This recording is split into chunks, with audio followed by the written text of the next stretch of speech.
Hello, welcome to AleaSoft webinar. My name is Alejandro Delgado. I'm associate partner of AleaSoft, and thank you for joining us today to the webinar with the topic Prospect for Energy Markets in Europe, Storage, Self-Consumption, and Services for Retailers. As usual, our speaker today will be Oriol Saltó, associate partner of AleaSoft, that will analyze the evolution and prospects of European energy markets, prospects for battery energy storage systems, the current situation of self-consumption, and the services AleaSoft offers for retailers. If you have any questions at any time during the webinar, please use the Q&A menu and we will answer them after the presentation. And now, I hope you enjoyed the webinar. Oriol, you can start now. Thank you, Alejandro. Good morning, everybody. Welcome back. We are back from the summer. It's been 9 weeks since our last webinar, and it's been a relatively quiet monthly summer month, at least from the energy markets. There's been a lot of geopolitical uncertainty and events, but their impact, as we will see in the energy markets, it's been relatively small.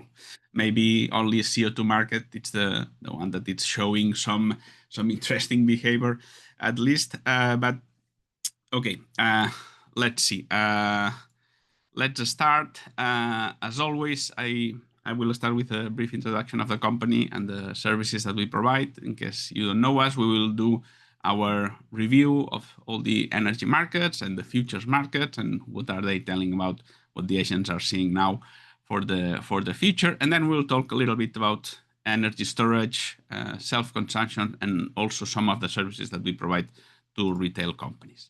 So if you don't know AleaSoft, we are an integrated service provider. We are energy market advisors. We have more than 25 years of experience. We started in the Iberian electricity market. Now we cover all the energy markets in Europe, and we also cover some markets in the Middle East, in South America, North America, and we have data, and we are available to provide forecasting reports for basically any market all around the world. Our final goal is to end up covering all the energy markets at the global level.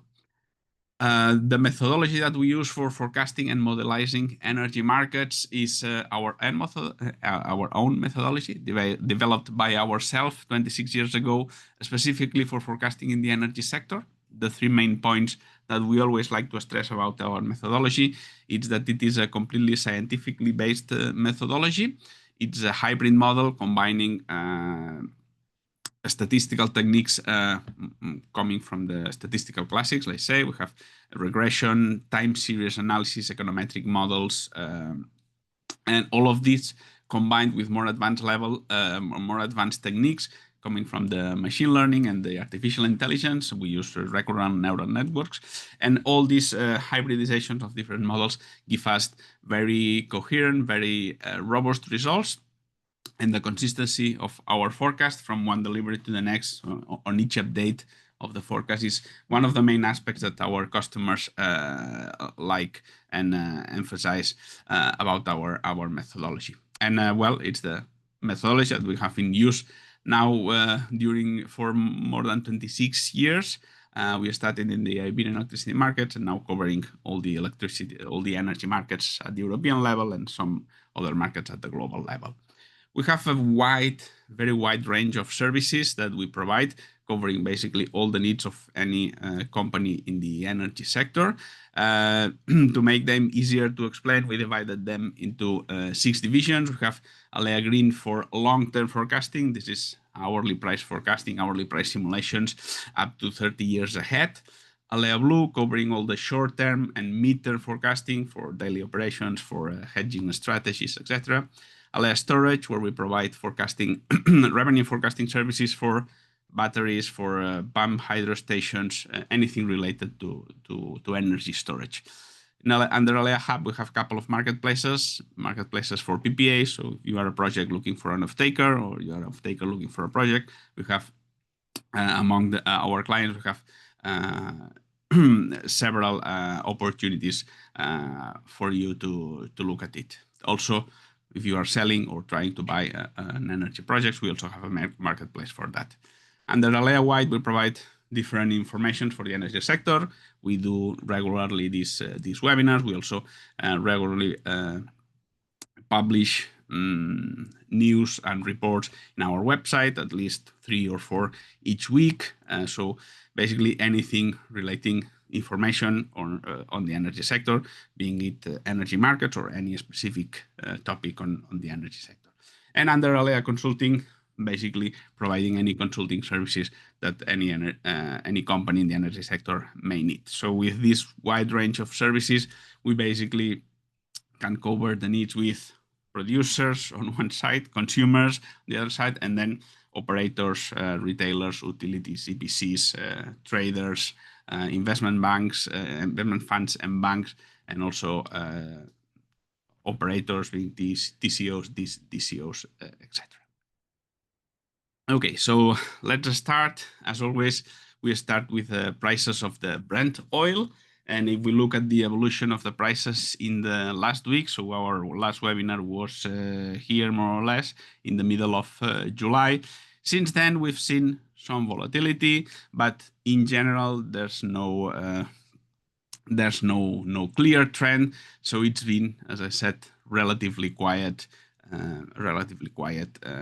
last 2 months. So the main event, I would say, was the OPEC Plus again announced an increase in productions, eliminating all the voluntary cuts that were in place for some of the countries of the organization. So basically, on one side, we have this increase in production that, the increase in production. So we expect this last quarter of the year, next year, to be relatively oversupplied. So no risks on this from this side. And on the other side, we have all the geopolitical risks, tensions in Ukraine, possible sanctions on Russia and impact on the production, all the damage that the different wars and conflicts can strike in different oil production facilities. So anything affecting the supply. So basically, those are the two main aspects that are still in place. And it looks like now that they are both quite balanced. So as we see a relative increase in supply, also an increase in demand, although there are different views on how much the oil demand can grow. But basically, the market is not seeing a problem on the supply side.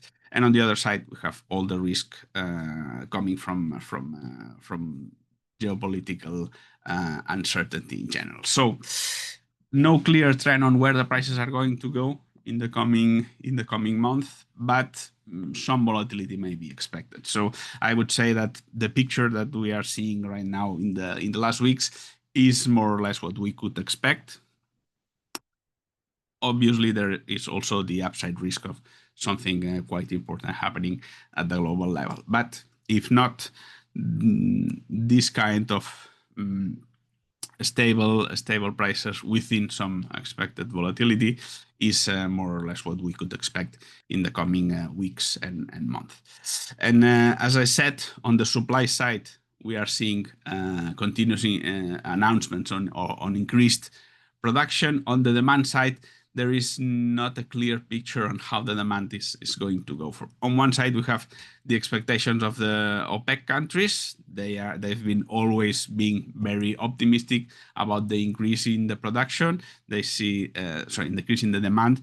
They see an important increase on the demand for next year, for 2026, and a much larger even increase in the coming years.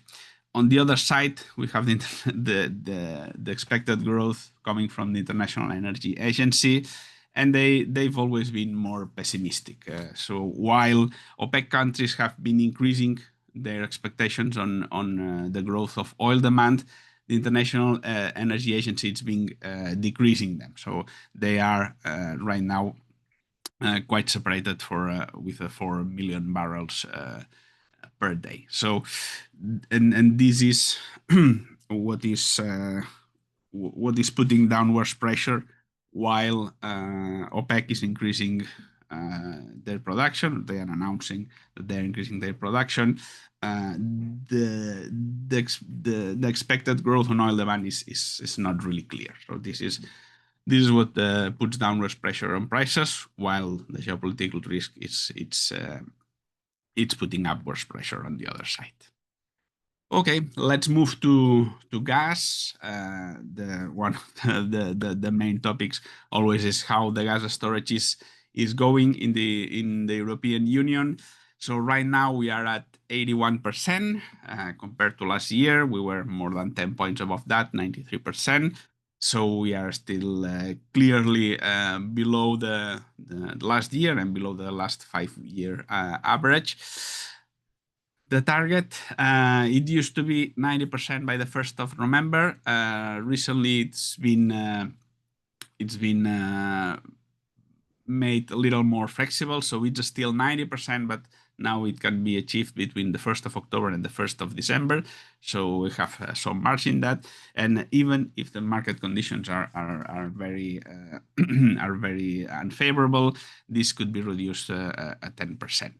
So we are in the trend. We are in the direction of hitting that limit, that goal. Although to reach them, we should keep the same pace of refilling that we are having right now. So we've seen no pressures coming from the market during the summer due to the refilling, which have been quite a stable pace in refilling, and it looks that it can keep going. So how much gas are we going to have when the winter arrives? Well, it depends on when the cold weather starts striking the continent. So that will be the key on when we start withdrawing gas instead of injecting gas into the reserve. So we are sure we will need to keep buying gas for the coming month. And if we look at the prices again, basically no changes in the last 9 weeks.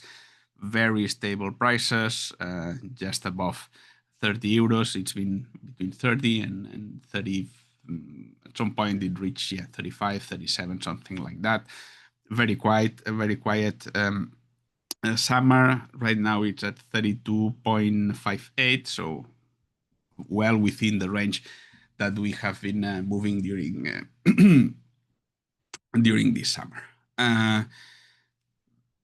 Basically, the key on the future evolution of the prices is going to be when the cold weather starts and how much gas we have stored until then, and how much the demand from Asia is going to increase during the winter, and how strong is going to be this increase in the demand from the emerging markets in Asia. That it's going to basically put pressure on LNG market at the global level, and it's going to determine how the market is going to evolve. So basically, we could expect some more weeks of this quiet behavior, and then at some point, really, when the winter strikes, then we are going to see we could see some upwards pressure if we are really still not with the reserve at the expected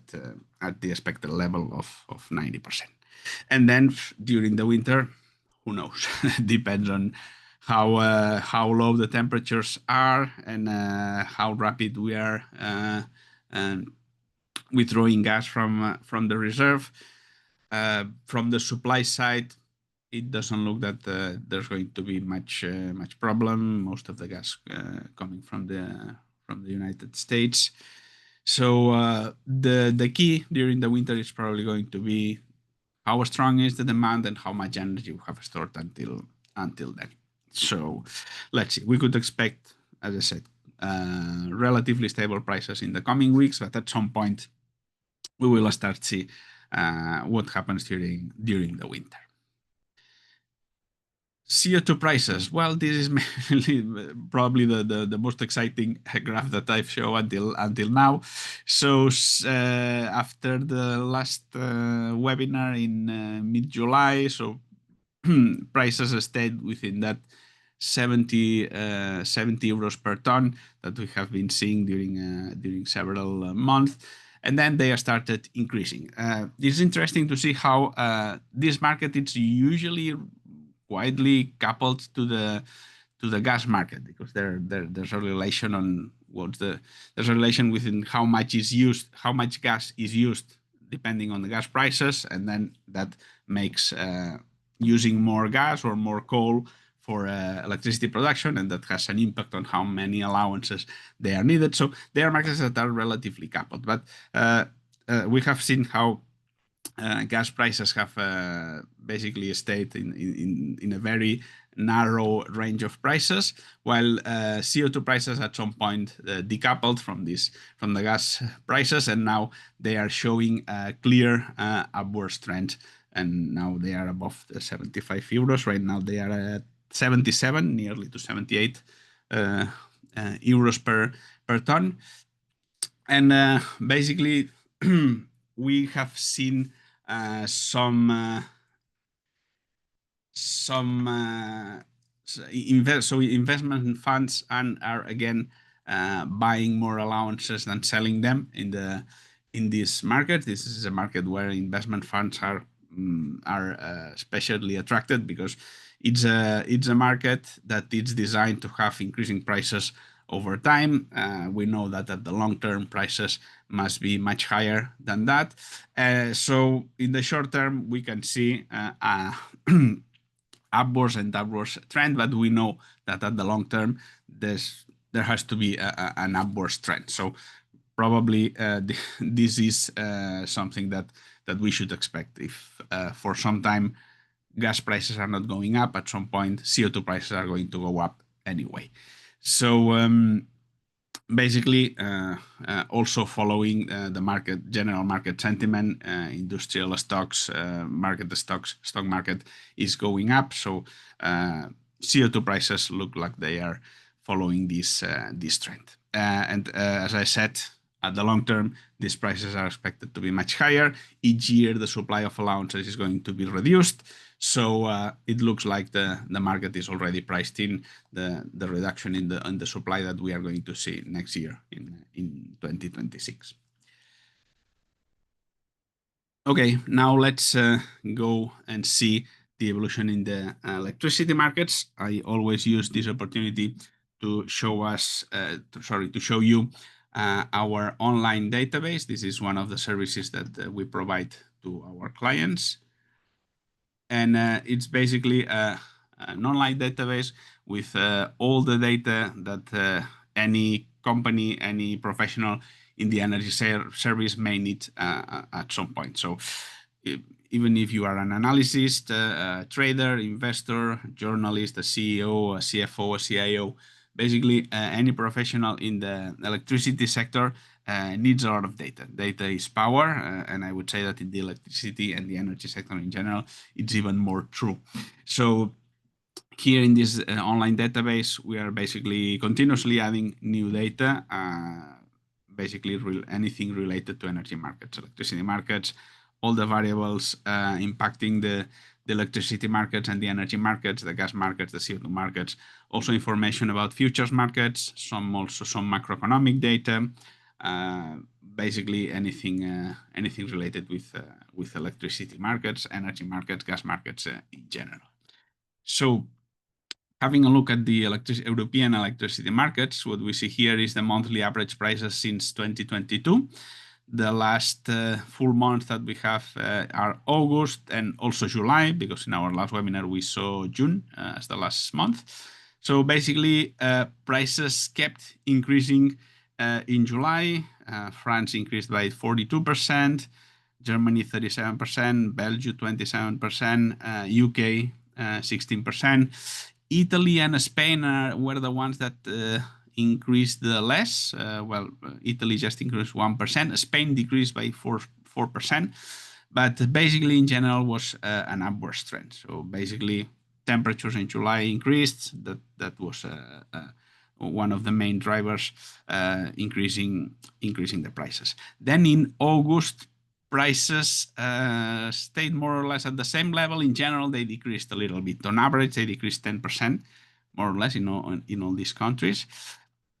So basically, this is related to less demand because temperatures were in average slightly lower during August. Also, gas prices decreased a little bit. We saw that gas prices were on a slightly downward trend. So basically, prices decreased a little bit.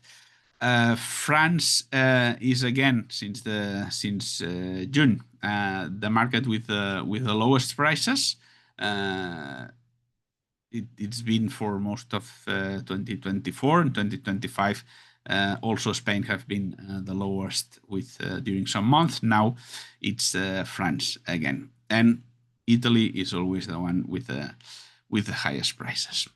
If we make a zoom in during the last weeks, those are the daily average prices since the 1st of July. So basically seeing how prices were slightly higher in July, and then they were slightly lower during August. Now in September, we are seeing increased volatility, but more or less prices at the same level. If we make a closer zoom, now looking at the hourly prices since the beginning of August, basically here we can see something that we'll take a look afterwards at the Spanish prices, but you see that it's more or less the same trend in all the markets. How during the summer we are having prices around 100 euros megawatt hour, but then during the solar hours, for some days, not all of them, but for some days, we are having prices that are going to zero, very low, or even negative for some hours. But this is a typical, I would say, summer configuration. So high peaks, high prices, and then during solar hours, for some of the days, not all of them, we are seeing very, very low prices. Now, then starting in September, we are seeing slightly different. So we are seeing higher peaks and more hours with very low prices. So basically an increased volatility. And this is a situation slightly more like the spring. So weather conditions in spring and autumn are more or less relatively prices are not as low as they were in the spring, but they are slightly similar at least in the configuration. So more hours with very low prices, zero prices, negative prices, but then we are having very much higher peaks.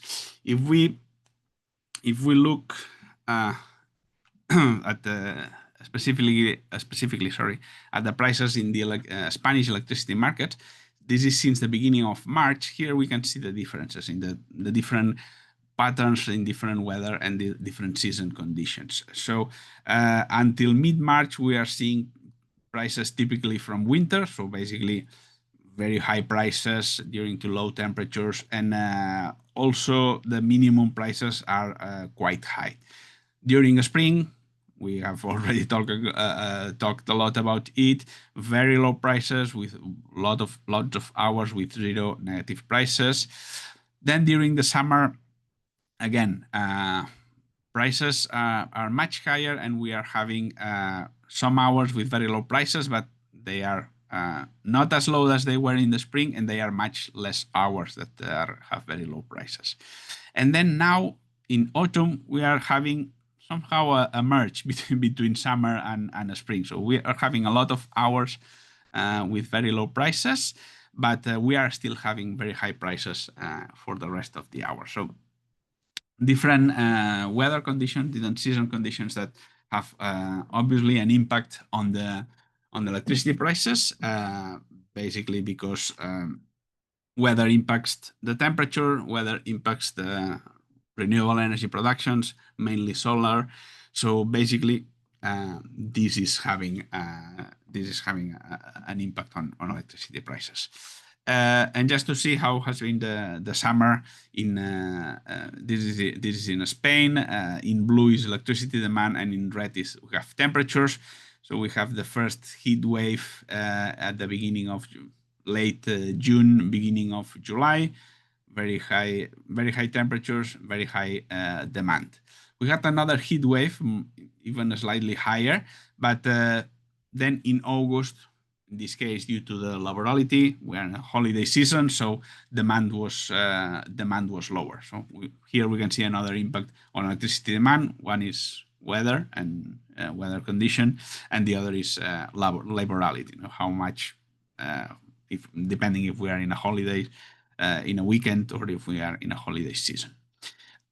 So basically, quite a hot summer. It's been a hot summer. I don't recall right now if it's been historically hot, but they've been quite hot, with a couple of heat waves and the related increase in electricity demand.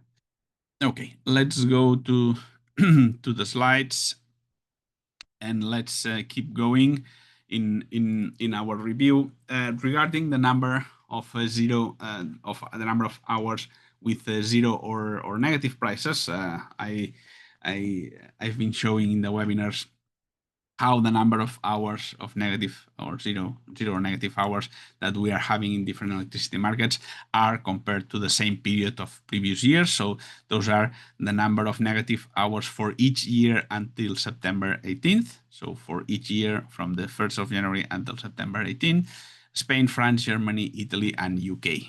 And it's been more or less the same rate, the same path that we have been seeing in previous webinars. So in Spain, we are basically at the same, with the same hours. I think the difference is just one.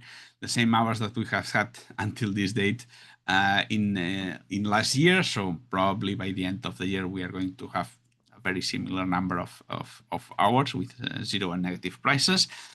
In comparison, France and Germany are having this year quite more hours with zero and negative prices.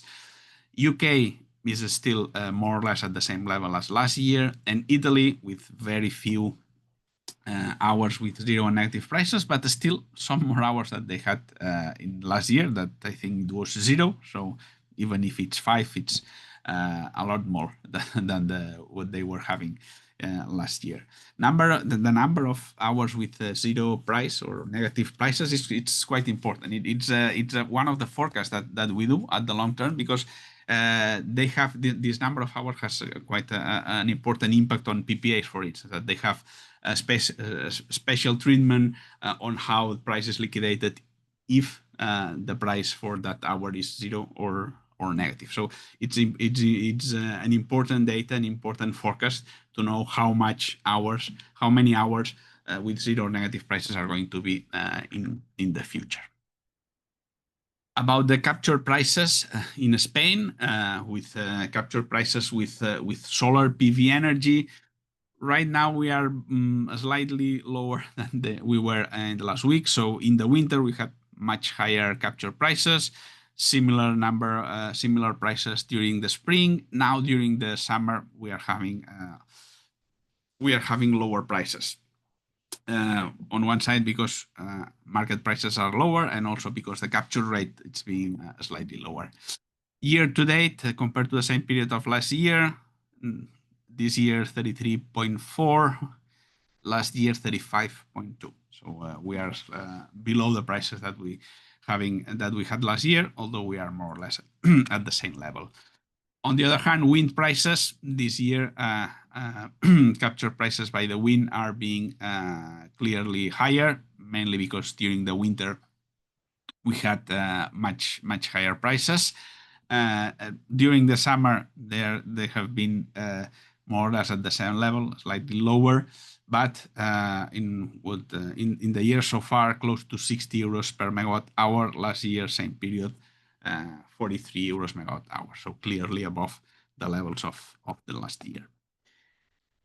Let's take a look now at the futures market.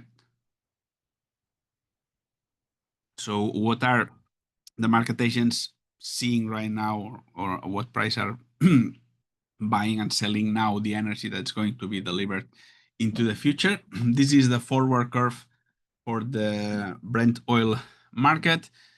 As we have seen, that the spot prices have been relative within some volatility, but within the same without a clear trend within the same range. So comparing the curve with the one that we saw 9 weeks ago in our last webinar, even have been more than 2 months, basically no changes. So very stable in this sense. An interesting feature about the oil demand that I've seen, and I found it quite interesting, is how how the pattern of oil demand has changed over time. So this is comparing the oil demand for the last quarter versus the previous quarter, so Q4 versus Q3. Basically comparing, I would say, the winter with the summer, more or less. Okay, so basically, historically, demand on winter in the northern hemisphere, it's been higher. The demand it's been higher than during the summer. This is basically because oil or important use of oil was for heating in the northern hemisphere winter. But this pattern has been changing, and even right now in recent years, even the oil demand during the summer is higher than during the winter. This is basically because for several factors. But on the one hand, if we travel more during the summer, during the holidays, transport oil used for transportation is one of the main uses of oil right now. So this means more oil consumption during the summer. Also, some of the emerging markets are in the southern hemisphere. This means that the weather pattern is just the opposite. So if they start using more oil because they are emerging markets, if they start using more oil, they are going to be using more oil during our winter and their winter. Sorry, our summer and their winter. So that's also. And also the impact of climate change. So hotter summers, this means an increased consumption during the summer for electricity generation, and less cold winters, so meaning less heating needs during the winter. So an interesting pattern that I've seen that has been changing that could be explained at least for these three main reasons. The forward curve for the futures market, for the gas market. As we saw, spot prices hasn't changed a lot. The forward curve in the main horizon hasn't changed a lot. We've seen some changes in the in the short term. So for the next winter, 7.4% down. For the next summer, 5.5% down. Next winter, 4% down. And for the for gas markets in general, for gas supply in general, we've heard some important news this winter. So Russia and China agreed on building a new pipeline. You know, it's not a short pipeline; it's a very huge pipeline. It's the Power of Siberia 2, and it will go from the Yamal oil sources, gas sources in the north down until China, crossing Mongolia. So it's interesting. Well, aside from all the geopolitical considerations that could be in such an agreement between Russia and China, this it's going to be or could be noticeable. Not because it's going to be a lot of gas that it's going to be transported compared with the whole consumption of China or the whole production of Russia. It's not going to be a huge fraction, but it's important because it changes or it will change how China consumes gas. So as the increase of the gas consumption increase from China is going to increase in the coming years. If more gas is coming from pipeline, it means that less gas is going to coming from the LNG market, the global LNG market. This means that this will reduce the pressure on LNG at the global level. So less demand, less pressure on prices. This is important for Europe because basically all the pipelines going from Russia to Europe are not being used. So we are relying mainly on global LNG. So less demand at the global level, it's going to put less pressure on prices, and that's important for the gas prices that we are going to be paying in Europe. And this is from the demand side. From the supply side, we've been talking in recent webinars how the LNG capacity is going to increase in the coming years. So it's going to increase some of these new capacities, or most of this new capacity is going to be from Qatar and from the United States. From Qatar particularly, it's going to become one of the main players in the LNG market in the coming years. Although the International Energy Agency recently announced or warned that they are seeing an underinvestment in these new facilities, gas and oil. So basically, we have been putting a lot of hope in this new LNG capacity, although there are some warnings that not all the projects may materialize in the future, although we expect that the LNG capacity is going to be increased in a significant way in the coming years. CO2 forward curve, as we saw that the spot prices have been increasing, the forward curve has increased more than 9%. And future curve for the electricity market, so the power forward curves.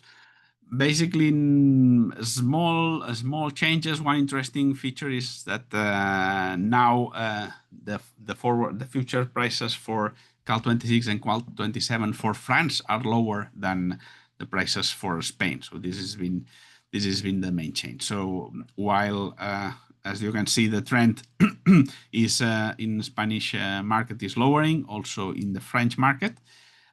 In Germany and Italy, prices went up slightly. So very divergent behaviors in these future markets for the different markets in Europe.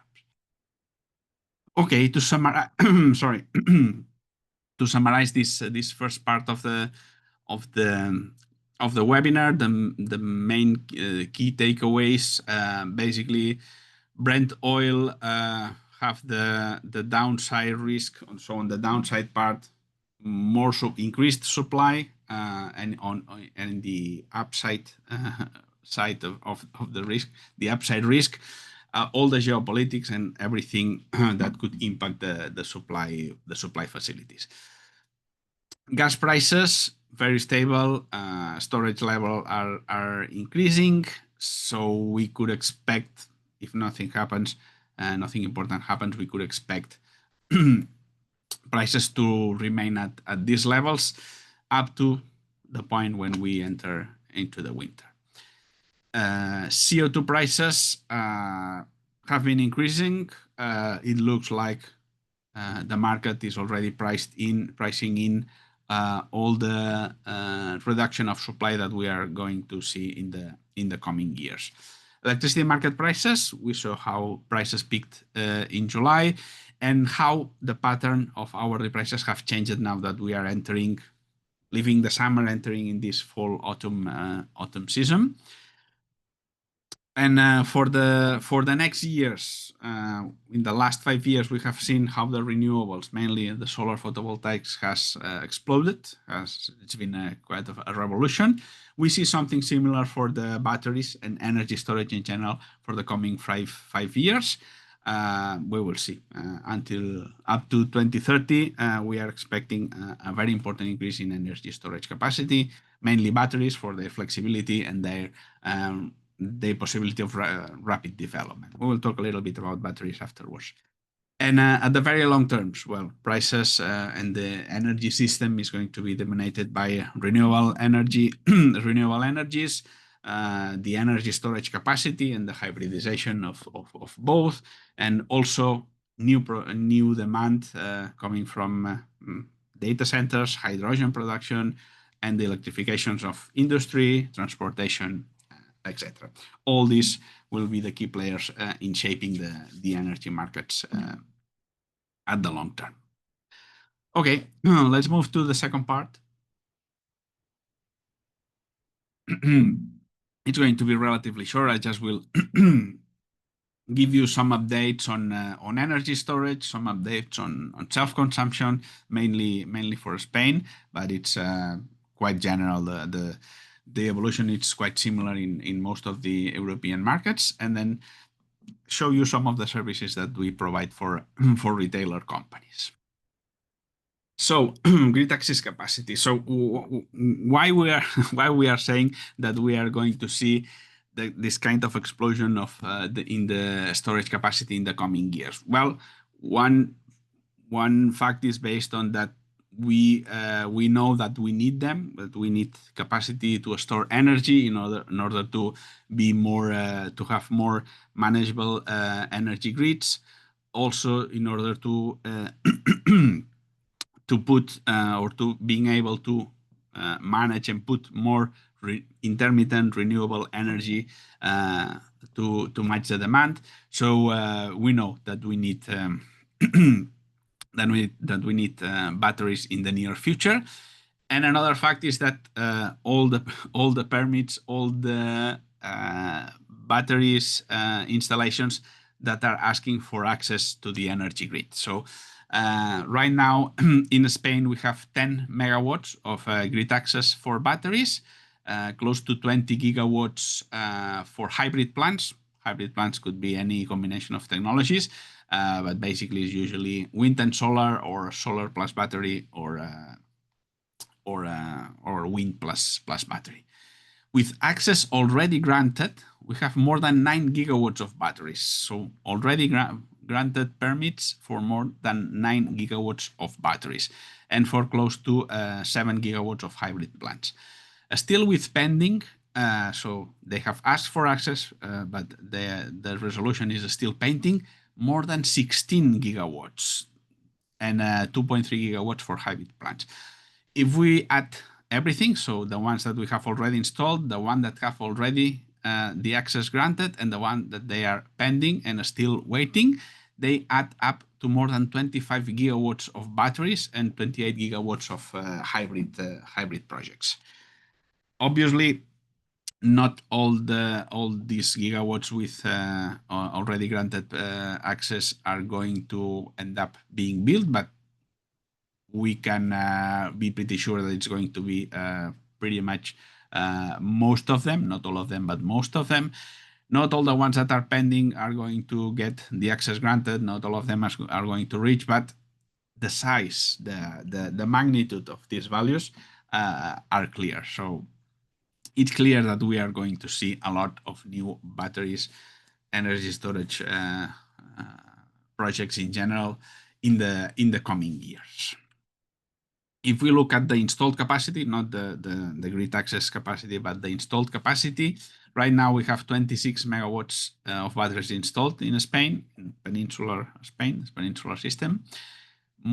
Close to 17 gigawatts already with access granted. Look, that's nearly 1,000 factor here.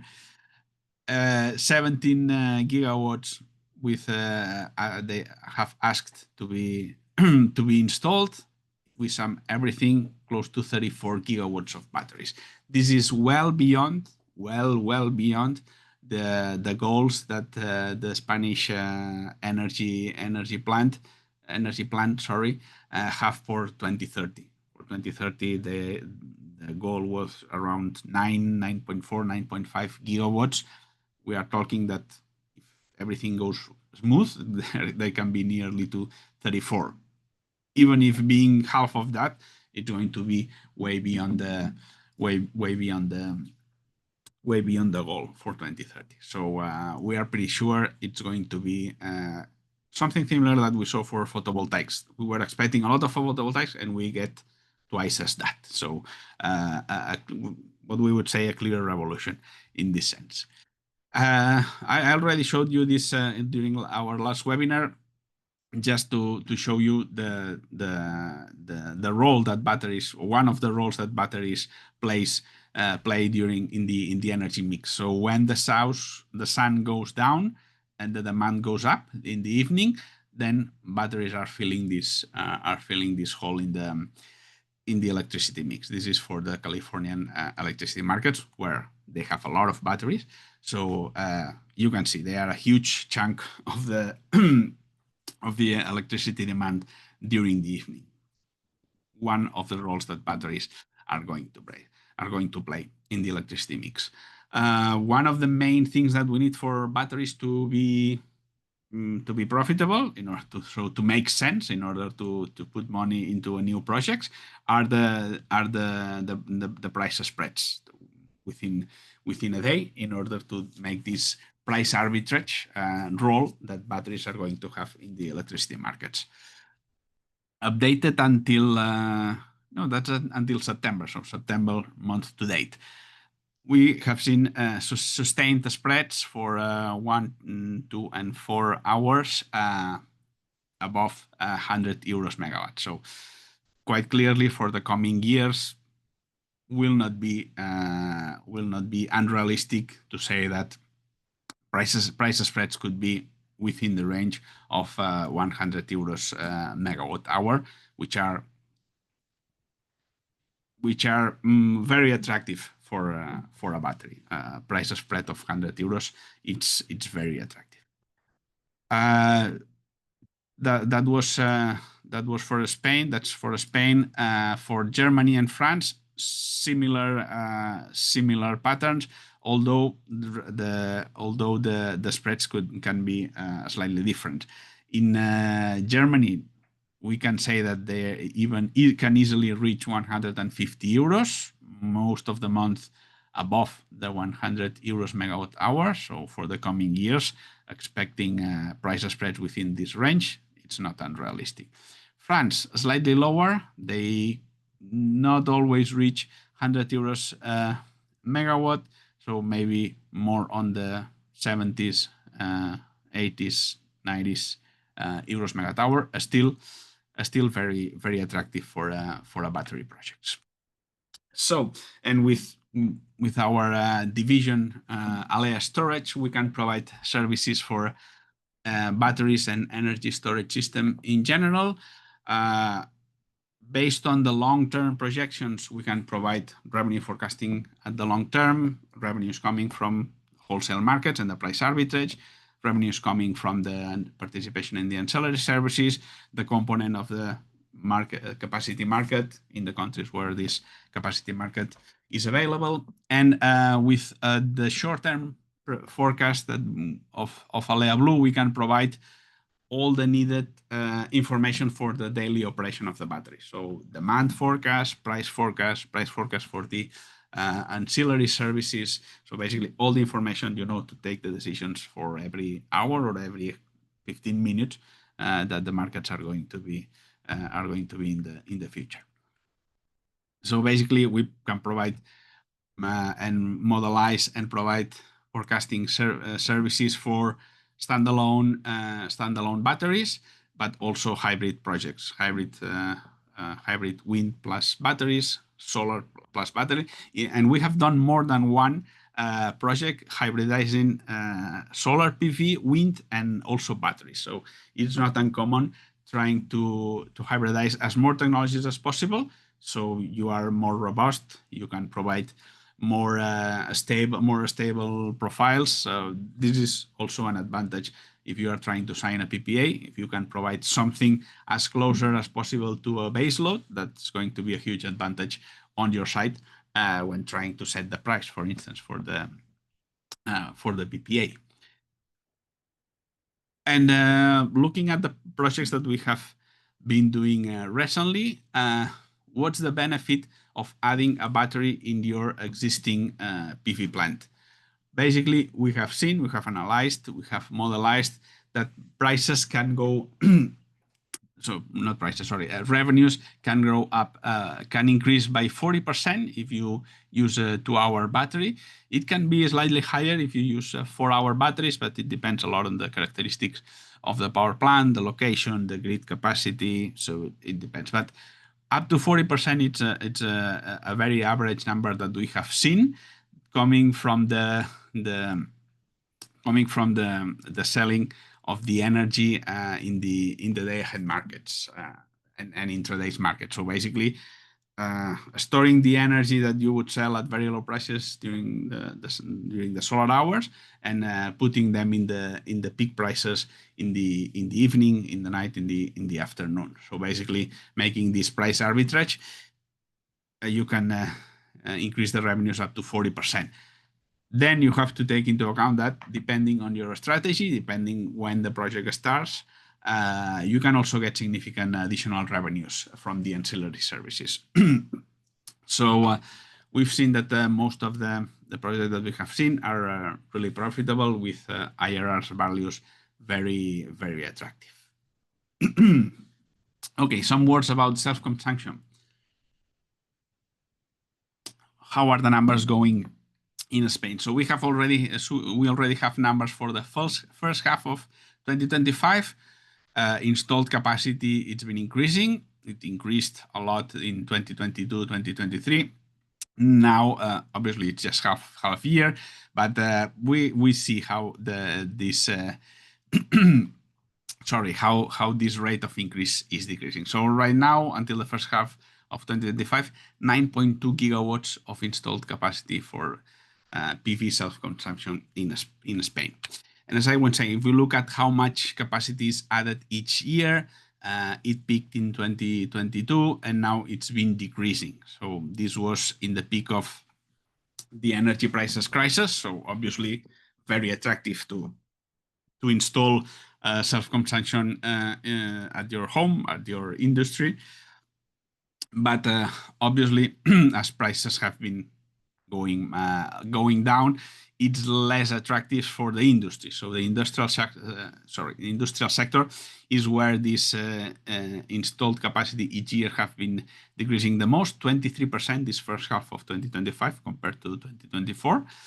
But on the other side, residential installations are growing, and most of them with battery storage also included. So this is basically seeing how industry is obviously moving according to prices, but on the residential side, more than prices, we are seeing a change in how they think about the electricity in general, energy in general, and how also some green thinking, and how we can help the planet, help to stop climate change, and also seeing how their electricity bills can decrease. So obviously this 2025 we are going to have much less capacity installed than in 2024, but we will see. Obviously, installed capacity cannot increase exponentially each year, but we will see how it evolves in the coming years. It's going to keep increasing for sure. So a brief mention on the services that we provide for energy retailer companies. Services related with the daily operations, so all the short-term forecasting for prices, for demand forecasting for your portfolio or your clients, depending on their tariff, for instance. Everything needed for hedging strategies, so mid and long-term forecasting, different simulations, stochasticity, confidence band, everything you need to hedge your risk. Services for PPAs, we have marketplaces to find the counterpart, your supply project, and long-term price forecasting in order to have the right price for the energy. Services related with energy storage, simulating, for instance, in a large industrial client, the self-construction installations, what are going to be the benefits, what are going to be the savings, including if they include, for instance, battery energy storage system.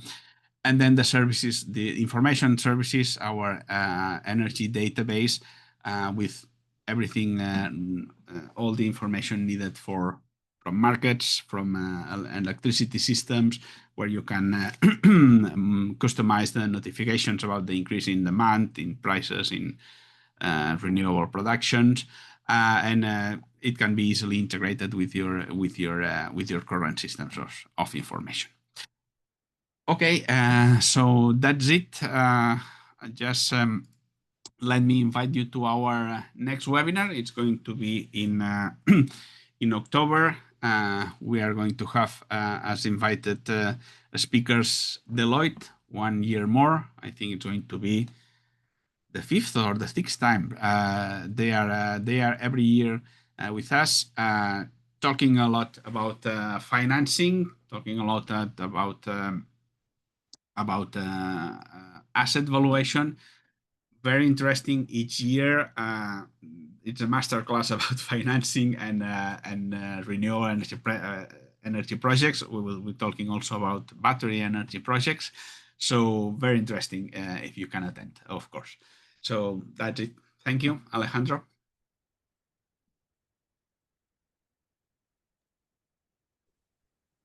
Thank you very much for your great presentation as usual. A lot of information there. And we will start now the Q&A section of the webinar.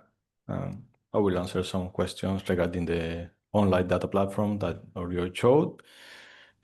Related to the markets included in the platform, as Oriol mentioned, the platform includes the data for most of the European markets, and we are at all times including new markets, new data for the markets already included. So if you are interested, we can offer a 1-week trial period, so you can test the platform, see the data that is already included there. If there is any new markets that you need, we can check the availability of the data to see if we can include it. And you can test the different options that it provides. So, Oriol, I see you already selected one question. Yes, we have one question about the solar capture prices into the future. What are our expectations? Well, it's a difficult question in some sense. For sure, in 2026, we are going to see similar behavior for the capture rates. This is basically because the installed PV capacity keeps increasing. Demand is also slightly increasing. So we would see more or less a similar balance between demand and PV. Then it will depend on how the hydro production is. So what kind of hydrological year we have. We will have a rainy season. We will have a drought period. So this will have an impact. But the pattern is going to be more or less the same. So during the spring, mainly we will have a lot of hours with very low prices, mainly during solar hours. So we could expect very low capture rates, very low prices during the spring. This is more or less that we can expect already seeing from now, the similar of what we have seen in the last 2 years. But at some point, this is going to change because it will depend on the one side on how much the demand is going to increase. We know that at the long term, demand is going to increase due to the electrification of different sectors, due to the new building of new industry and new data centers, for instance. So we knew the demand. We know that the demand is going to increase and quite a lot at the long term, but the important at the short time is it's when it's going to start increasing more rapidly. And the other factor is batteries. How much energy batteries we are going to have in 2027, because we know that in 2026 the increase is going to be relatively small, but at some point 2027 probably they are going to increase, and they are going to have a huge impact on the capture prices. More than the solar capture prices, there's going to be an impact on the revenues of the hybrid plants, because the prices that the solar energy are going to capture are going to be low. But if some of this energy or most of this energy produced during solar hours can be stored and sold afterwards, then the overall revenues are going to increase a lot. So the price pattern that we expect in the coming years, it's going to be probably the same. At some point, they are going to change depending on basically demand increase and energy storage increase. And what is going to change are the revenues from the hybrid plants, because they will not be relying on the solar capture price, but they will be relying on the price arbitrage from the energy that they produce. And this is something that we are going to see.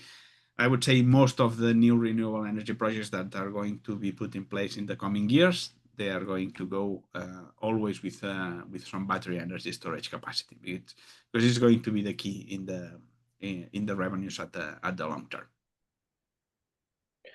Okay, so the time's up. Thank you, Uriel, for your answer. And that concludes the webinar today. As Uriel mentioned, I invite you all to register to our next webinar in October. We will be sharing it again with speakers from Deloitte, as mentioned by Uriel. A really great and expected webinar, one of the most expected webinars throughout the year. So thank you again, Uriel, for the presentation, and the audience for joining. Have a nice day. Thank you. Goodbye.